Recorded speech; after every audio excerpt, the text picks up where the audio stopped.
जिनको पूर्ण रूप से आश्वासन मिला है कि जिनके पास आवास नहीं था, जिनकी झोपड़ियां जला दी गई, उनको गवर्नमेंट की तरफ से आवासीय पट्टा कराकर लेकिन झोपड़ियां नहीं जलती तो आवास नहीं मिलता उनको। ऐसी कोई बात नहीं है। लेकिन ये साफ जाहिर होता है कि 20 घरों को जला दिया गया है, तो 20 घर तो राजभर का झोपड़ी था, आज तक उनको आवास क्यों नहीं प्रोवाइड किया गया।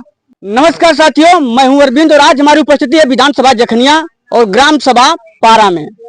और जो हमारे साथ दिख रहे हैं सुभाषपा के कार्यकर्ता हैं और यहाँ पे एक समीक्षा बैठक चौपाल लगाया गया था। आइए इस बारे में चर्चा करेंगे कि आखिरकार जहाँ भी जा रहे हैं वहाँ पे हर गांव में दिख रहे हैं, पीला गमछा लगा के, पीला साफा लगा के हर गांव में नजर आ जाते हैं। आइए जानने का प्रयास करते हैं कि आखिरकार यहाँ पे चौपाल लगाया गया था और क्या बताया गया, क्या समझाया जा रहा है और किस लिए चौपाल लगाया गया था। जी सबसे पहले स्वागत है। बहुत बहुत धन्यवाद आपको और आपके पूरे चैनल को। यहाँ पे समीक्षा बैठक थी, काफी लोग यहाँ पे इकट्ठा दिख रहे हैं, आखिरकार क्या बताया गया। ये ब्लॉक स्तरीय समीक्षा बैठक हर महीने की 15 से 20 तारीख को किया जाता है और इसी परिप्रेक्ष्य में आज 20 तारीख को ब्लॉक की समीक्षा बैठक थी। इसमें बूथ स्तर कमेटी का गठन और संगठन पे विचार किया गया। सुभाषपा सुहलदेव भारतीय समाज पार्टी एक ऐसी पार्टी है जो हमेशा चर्चा में रहती है और एक चर्चा का विषय था कि उमापति राजभर के साथ में मारपीट किया गया। अभी वो मामला शांत नहीं हुआ, तब तक एक और मामला सामने आ गया संत कबीर नगर का, जो राजभर के बस्तियों को जला दिया गया है। क्या कहेंगे आप। ये बिल्कुल गलत है, इस घटना की हम निंदा करते हैं। ऐसी घटनाएं नहीं होनी चाहिए, लेकिन ऐसी घटनाएं हुई है तो उस पर त्वरित कार्रवाई भी हुई है। प्रशासन और सरकार पूरी मुस्तैद है, गरीबों के लिए हमेशा खड़ी है सरकार कि कहीं पर भी किसी के साथ अन्याय होता है तो यहाँ के यशस्वी मुख्यमंत्री आदित्य योगीनाथ जी और हमारे राष्ट्रीय अध्यक्ष और कैबिनेट मंत्री ओम प्रकाश राजभर जी अपने समाज के लिए और अन्य समाज पिछड़े के लिए हमेशा तैयार रहते हैं। वहां पर कई गिरफ्तारियां भी हुई हैं और वहां पे लोगों के लिए आवास और पट्टा, साथ ही उनको खाने पीने के लिए राशन की भी व्यवस्था माननीय ओम प्रकाश राजभर जी के द्वारा कराया जा रहा है। लेकिन ये साफ जाहिर होता है कि 20 घरों को जला दिया गया है, तो 20 घर तो राजभर का झोपड़ी था, आज तक उनको आवास क्यों नहीं प्रोवाइड किया गया। कहीं न कहीं वहाँ के जो ग्राम प्रधान रहे होंगे, जरूर उनसे कुछ गलतियां हुई हैं, लेकिन इस बार उन सभी लोगों को निश्चित रूप से आवास मिलेगा और शासन प्रशासन भी वहाँ उसको देख रहा है। वहाँ पे जाकर के सबका सर्वे हो रहा है और सरकार की सारी सुविधाएं उनको एक ही साथ एक ही पटल पे मिलने का काम करेंगे और उनको भी एक छत मिलेगा। अभी हाल में ही दिल्ली में कार्यालय खुला था सुभाषपा का और अभी राजस्थान में भी अध्यक्ष बनाया गया है। क्या कहेंगे।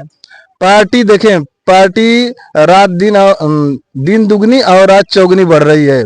इसका जन समर्थन राजस्थान से, दिल्ली से, हरियाणा से और आपके छत्तीसगढ़, बिहार अपार जन समर्थन पार्टी को मिल रहा है। तो कहीं ना कहीं माननीय ओम प्रकाश राजभर जी का कद बढ़ रहा है और संगठन मजबूती से काम कर रहा है। कुछ ही समय बाद हम लोग 2027 के बाद निश्चित रूप से पूरे भारत में हमारे संगठन मजबूत हो जाएगा। जी धन्यवाद। आइए बातें करते हैं आगे। जी सबसे पहले परिचय जानना चाहेंगे आप। बहुत बहुत धन्यवाद आपका। मैं गुड्डू राजभर, विधानसभा अध्यक्ष जखनिया सुहलदेव भारतीय समाज पार्टी। संत कबीर नगर में एक बहुत बड़ा हादसा हुआ है, राजभर बस्तियों को जला दिया गया है। क्या कहेंगे आप। देखिए, ऐसी घटना का हम निंदा करते हैं। ऐसी घटना नहीं होनी चाहिए, लेकिन कुछ ऐसे अराजक तत्वों के लोग हैं जो इस तरह की घटनाएं कर रहे हैं जो निंदनीय है। लेकिन आज नेताजी आप कहते हैं कि एक जीरो पॉवर्टी योजना आया है, लेकिन ये चीज साफ जाहिर दिख रहा है कि आज भी लोग राजभर लोग झोपड़ियां में रह रहे हैं। 20 झोपड़ियों को जला दिया गया है। देखिए, 20 झोपड़ियों को जो जला दिया गया है उसके लिए हमारे आदरणीय नेताजी वहाँ मौजूद हुए थे सारे कर्मचारियों के साथ, जिनको पूर्ण रूप से आश्वासन मिला है कि जिनके पास आवास नहीं था, जिनकी झोपड़ियां जला दी गई, उनको गवर्नमेंट की तरफ से आवासीय पट्टा कराकर। झोपड़ियां नहीं जलती तो आवास नहीं मिलता उनको। ऐसी कोई बात नहीं है। इसी की तो लड़ाई है, जिसकी लड़ाई आदरणीय नेताजी आजादी के बाद लेकिन आज तक क्यों नहीं। शोषित वंचित गरीब समाज के लोगों की लड़ाई आदरणीय ओम प्रकाश राजभर जी लड़ रहे हैं, जिन्होंने अब तक के योजनाओं में एक अलग पटल पर उन्होंने काम किया। जो जीरो पॉवर्टी योजना लॉन्च कर हर गांव सभा से 25 लोगों को आवास देने का उन्होंने काम किया। आज कहीं न कहीं वो झोपड़िया जो जल गई, वो आज ऐसे नेताजी के जाने के बाद, नहीं तो वो भी इस जीरो पावर्टी योजना के तहत जो झोपड़िया थी वो पक्का बन जाता। लेकिन अभी एक आपके ही कुछ पार्टी में कुछ दिन काम किए हैं, महिला नेता है सुनीता राजभर जी, वो बोल रही है कि मंत्री जी गए थे वहां पे फोटो खिंचवाने के लिए और रील बनाने के लिए गए थे। क्या कहेंगे आप? देखिए,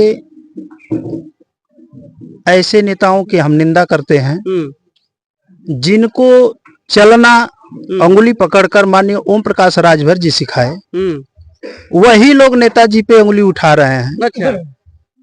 ऐसे लोगों की निंदा हम कर रहे हैं जिनको नेताजी ने चलना खुद सिखाया, और वही आदमी कह रहा है कि नेताजी रील बनाने गए थे। ऐसी कोई बात नहीं है। नेताजी हमारे कार्यकर्ताओं को उत्साह में लाते हैं ताकि वो कम से कम अधिकारी कर्मचारी के बीच जाकर अपनी बात कह सके, अपनी समस्या को कह सके। और इस पीले साफा को जब वो कर्मचारी देखेगा तो ये जरूर जानेगा कि कहीं न कहीं उस शोषित वंचित गरीब समाज के नेतृत्व कर रहे आदरणीय ओम प्रकाश राजभर जी के लोग हैं, वो हमारे पास आए हैं, उनकी बात को सुना जाएगा।